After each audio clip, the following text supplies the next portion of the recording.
السلام علیکم ورحمۃ اللہ وبرکاتہ۔ الحمدللہ رب العالمین۔ ہم تعریفیں اللہ رب العالمین کے لیے ہیں جو ہر خوبی کا مالک ہے اور ہر عیب سے پاک ہے۔ تمام قسم کے اور سارے کے سارے درود و سلام علی محمد و علی آلہ و اصحابہ و ازواجہ و بناتہ و ذریاتہ و بارک وسلم۔ استقبال رمضان اور رمضان کی تیاری کے سلسلے میں چھٹی چیز گزشتہ روزوں کی قضا ہے کہ پچھلے سالوں میں شرعی عذر کے تحت یا اپنی غفلت اور نااہلی کے تحت روزے چھوٹ چکے ہوں تو ان قضا روزوں کی کوشش کریں کہ رمضان سے پہلے قضا ہو جائے، ورنہ قضا کرنا شروع کر دیں اور رمضان کے بعد بھی اس کو جاری رکھیں۔ ساتویں بات دعاؤں کا اہتمام ہے اور معمول بنانا ہے کہ لمبی دعاؤں کا ابھی سے معمول بنائیں۔ رمضان میں دعائیں بالخصوص بہت لمبی اور حضور قلبی کے ساتھ کریں اور کوشش کریں کہ آہوزاری دعاؤں میں شامل ہو کہ یہ خاص موقع ہے اور اس میں انسان جس سطح تک پہنچ جاتا ہے سارا سال اس سطح پر قائم رہنا آسان ہوتا ہے۔ بس تھوڑی سی محنت کریں تو انسان پورا سال اس سطح پر رہ سکتا ہے۔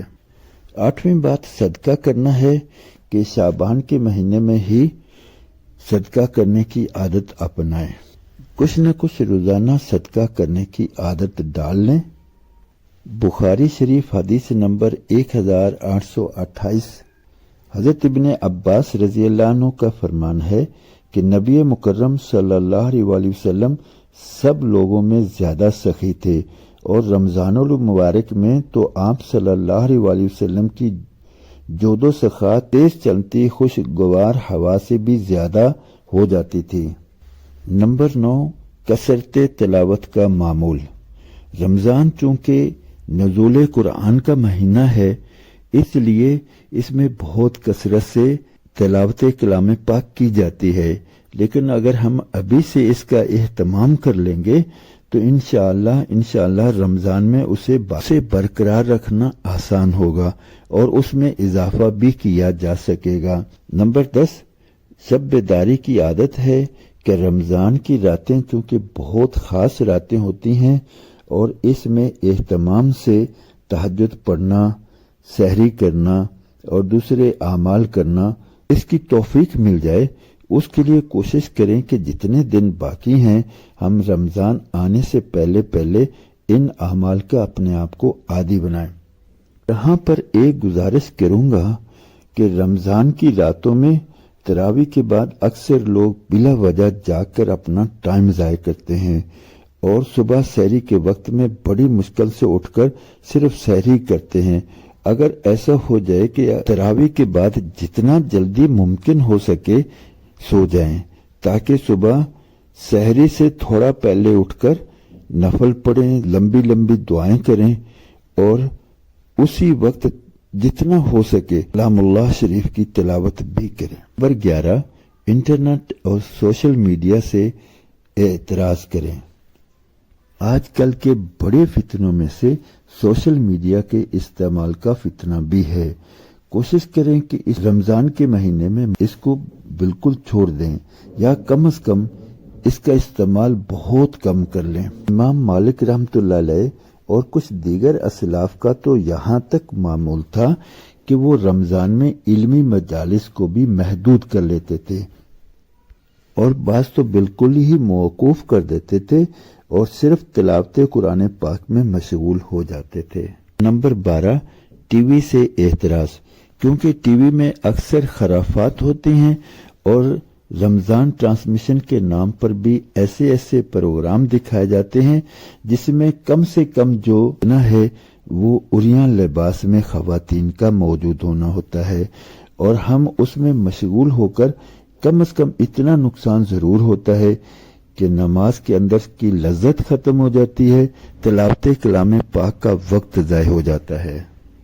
نمبر 13 رمضان میں خریداری۔